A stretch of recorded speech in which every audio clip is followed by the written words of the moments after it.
Well, I got you, you're not special. I got covered on YouTube too. Yeah. And my guy was really bad at it. But you know what? I still loved it. And I still watch it every now and again because somebody sent me an email, a friend of mine sent me an email and said, hey, who is this guy covering your song? And it was a YouTube link, and I said, well, I have no idea, I'll look. So I looked, and half of me went, oh God. And the other half of me went, man, that's so cool. I've never heard anybody play one of my songs before. I don't care if somebody played it on pots and pans. Yeah, it was really amazing. Yeah. It was really, really amazing. So I emailed the guy, and I was like, hey, who are you? Right. And he's a young guy. He's like a 19-year-old Marine, you know, shipped off somewhere across the world. Right on. And he heard the song on somewhere, iTunes or some website, and really liked it and wanted to learn it, put it up on YouTube. And I got to tell you what, I was extremely moved by the whole thing, because you know, you spend your whole life, you write all these songs, and you always hope, at least I have, you know, aside from recording them myself, I've always hoped to get somebody else to like cut or play one of my songs, do something with it. And I've always wondered what it would feel like to just stumble in someday to a bar or a restaurant or something, or the grocery store, and like hear one of my songs being played somewhere. And it wasn't where I expected it to come from at all, but it was incredibly welcome, and I was actually really honored by the whole thing, that this guy thought enough of my song to play it. And I exchanged a few emails with him, and he seems like a really cool kid, and I'm glad that, you know, if it gave him a little bit of comfort, you know, that's what I wrote it for, and is to give people a little bit of comfort. And so it was like a whole realization of the whole thing coming together. You know? And you know, as a songwriter, I have to say, I'm sure that I can speak for everybody when I say that it's a different feeling to have one of your songs accepted than it is to have yourself accepted. You know what I mean? Like, as a performer, as a vocalist, it's cool to have yourself accepted by people. Like you said, it's just like your kids. Yeah, and you want them to be accepted. You hope you didn't raise up a bunch of heathen hooligans, even if they are. Hopefully they're cute heathens. You know, you're a dad, cute little heathens. Are you a parent? You know, do you have kids? She's got a classroom of gun-toting kids. Are you kidding me? But I mean, three of us up here are parents. You know what it feels like when somebody walks up to you and says something nice about your kid. That's right. Like, you know, oh, he was very well-mannered. That's right. Wow, she's very, you know, she reads really well. Any kind of compliment they get, you feel 10 feet tall. Yeah. You know? And the same goes for your songs. I mean, it's a different thing. You can take credit for yourself. You can't really take credit for your songs. You can just hope that you've expressed them correctly, you know, so it's a different sort of pride. But, it's a cool thing to have a song covered, you know. Yeah, I thought it was awesome. Are you going to play us that song? I'm going to play that song. There was a method to the madness. I'm getting to the point. It takes me forever. I talk too much. But this is a song I wrote, It's All True. The names have been changed to protect the guilty. This is, I actually like to dedicate this one every time I play it to everybody who's ever had the best summer of their life and wishes they could go back.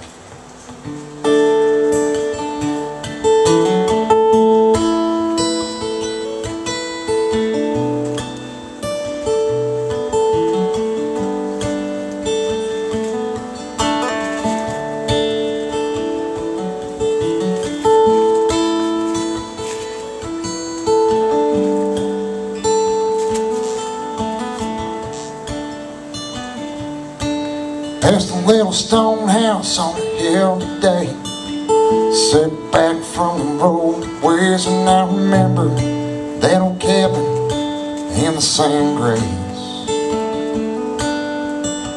There weren't much to look at, it was even less to live in. But we were younger then, didn't stop to count the money or the days.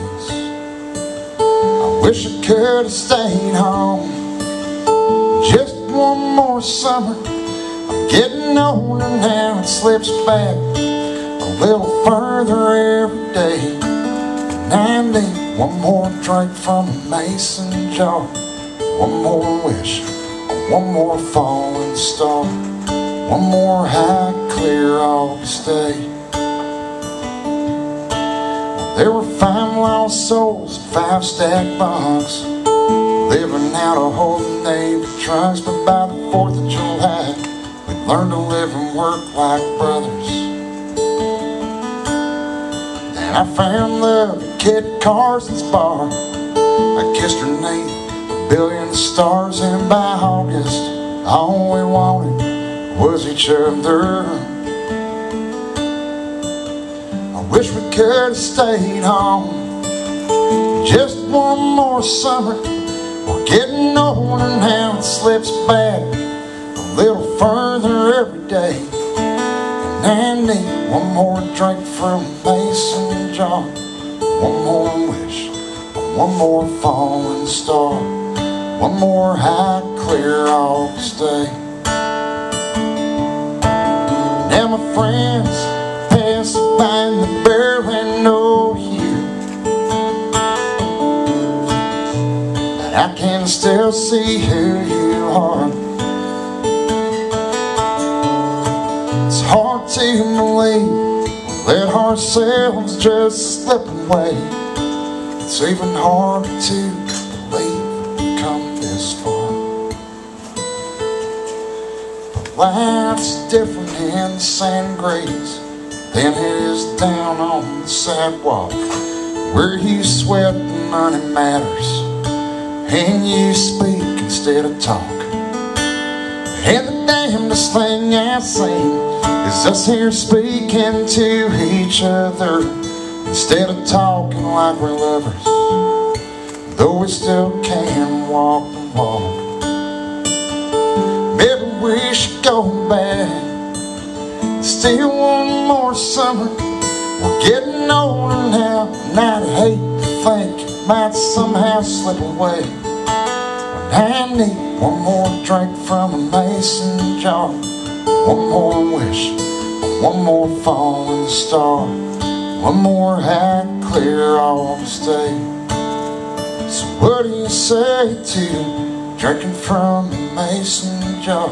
I guess it ain't the same bright billion stars we saw that high clear August day. Thank you so much. Appreciate you.